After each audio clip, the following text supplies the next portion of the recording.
Hello everyone and welcome back to Wargame Red Dragon. So today we're doing something a little bit different. There's no game recording today, it's more of a look at one of my own decks. So this is my Blue Dragons Coalition General deck. And the intention is just to hear you guys' thoughts on it, maybe get some feedback, do some improvements. I really enjoy playing this deck, but I will fully admit there are some situations where it really struggles. So with that all said, let's go ahead and jump into logistics. First thing, Jiwi-Cha, Bamboo, and UH-1H. Pretty standard, I think. The Jiwi-Cha could have better armor, but for 130 points, I kind of like the two all around. It survived artillery strikes before with some moderate damage, so, you know, it's no 3 top armor vehicle, but it's still not bad. And then FOB and K511 cargo, so it's the logistics tab, it is what it is. I do prefer the 15 pointers to the 10 pointers for the resupply. I think it's just a matter of opinion on that, but I don't know. I think the 15, I would like 20, but there's no option for that, unfortunately. And the command tanks I didn't pick because they both have 1 top armor, so I'd rather have the Jiwi-Cha and have a bit more survivable of a box than have a gun that gets sniped from range. So, infantry, moving on. First thing that's going to stick out to people probably is the Chumot and the Husam Mistral. 2 weapons seems is a little bit greedy for anything outside of, you know, motorized, or I mean maybe airborne, but more motorized, I guess.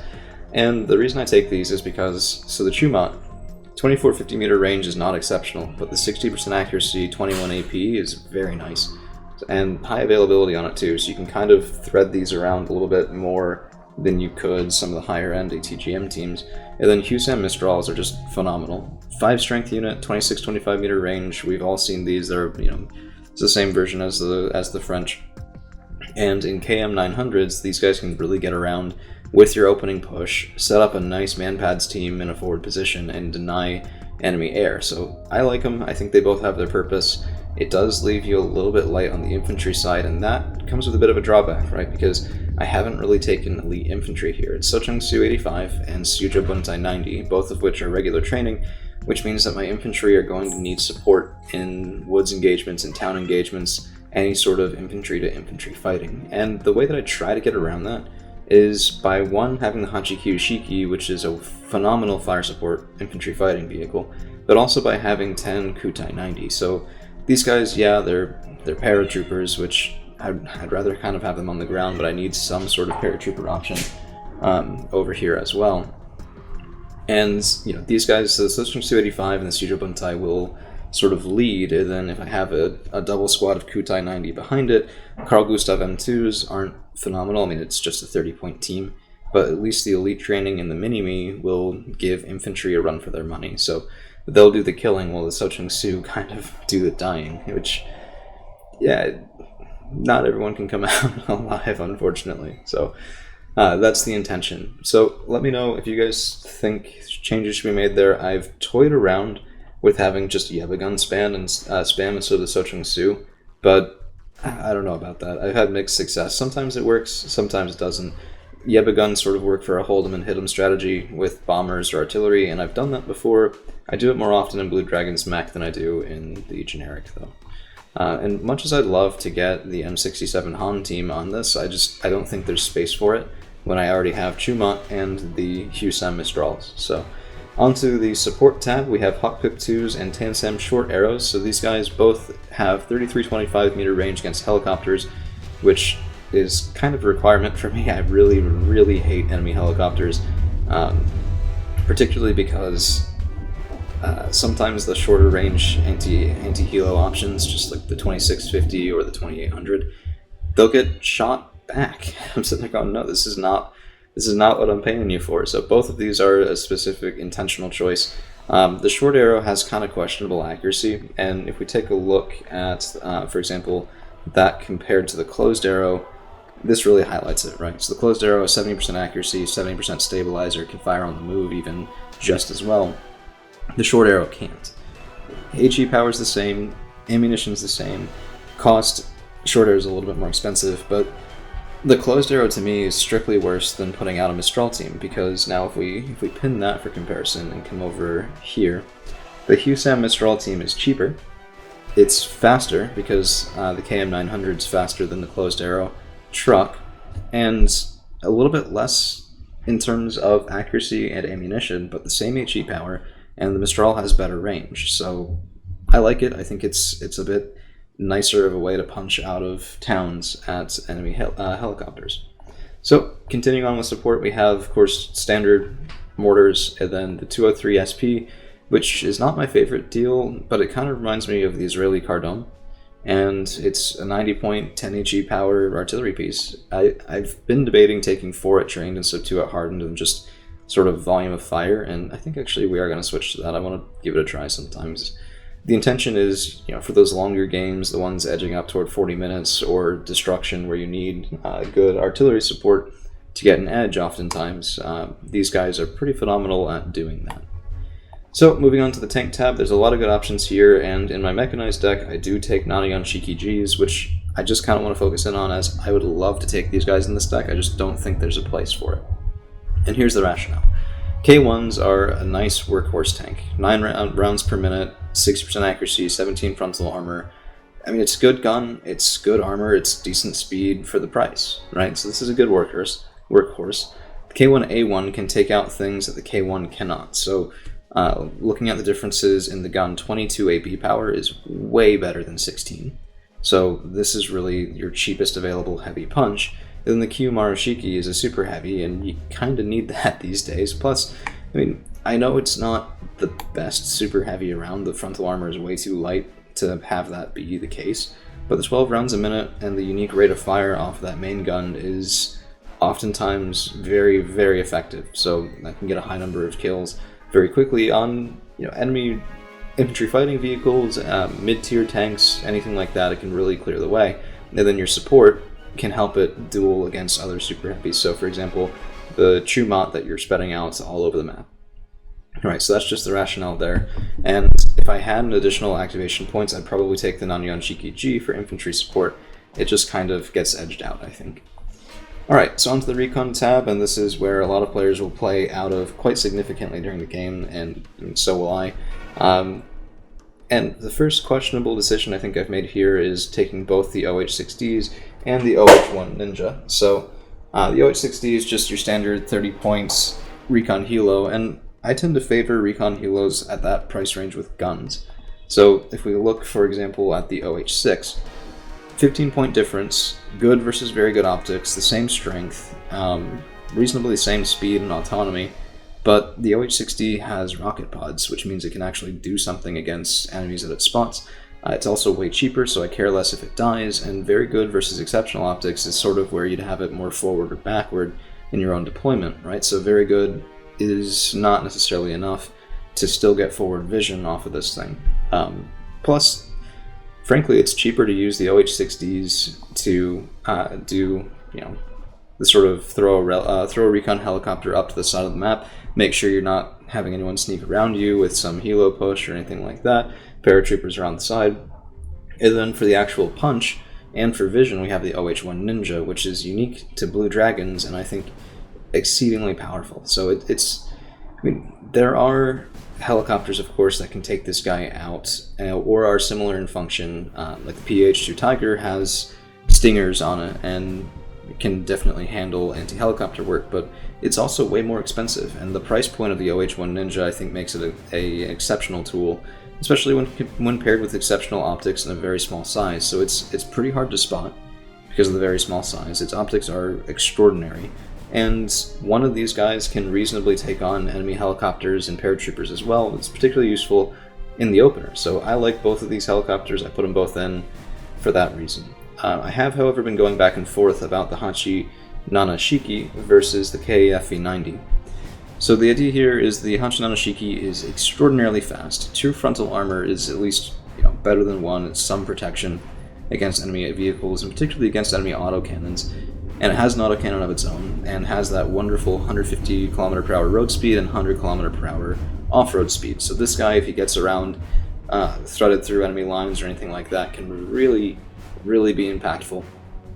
And even on the defensive, you get an autocannon for the cost of the recon vehicle and can help augment your own sight lines. So the KF-90, on the other hand, the Cockerel Mark 8, I've had actually pretty decent success with this thing.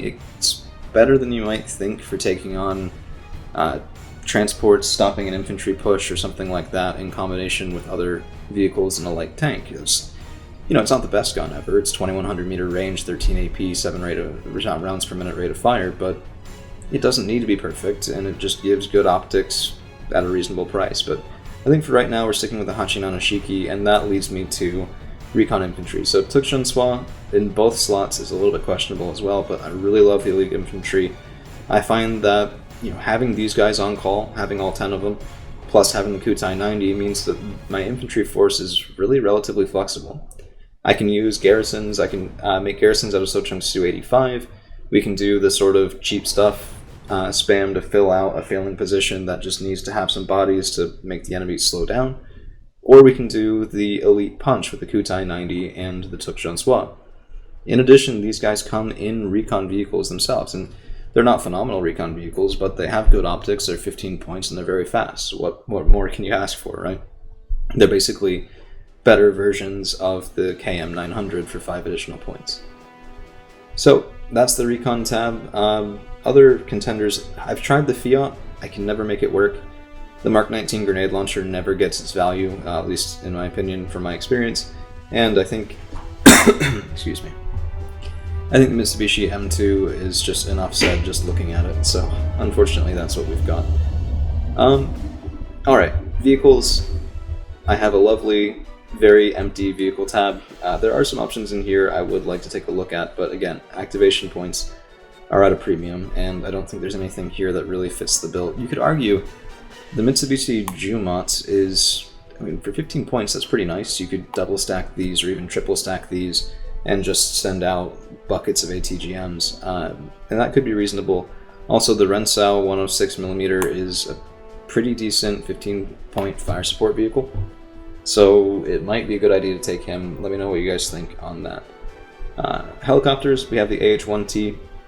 This is the higher end option, the higher cost option.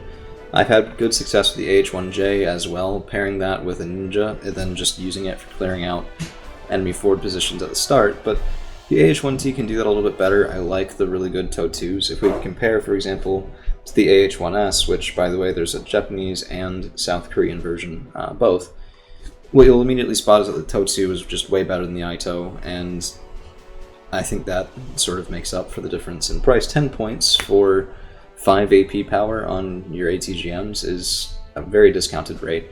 So I picked the H1T. I don't think there's really any point in dropping that for dedicated TOW Helo either, but that's just me.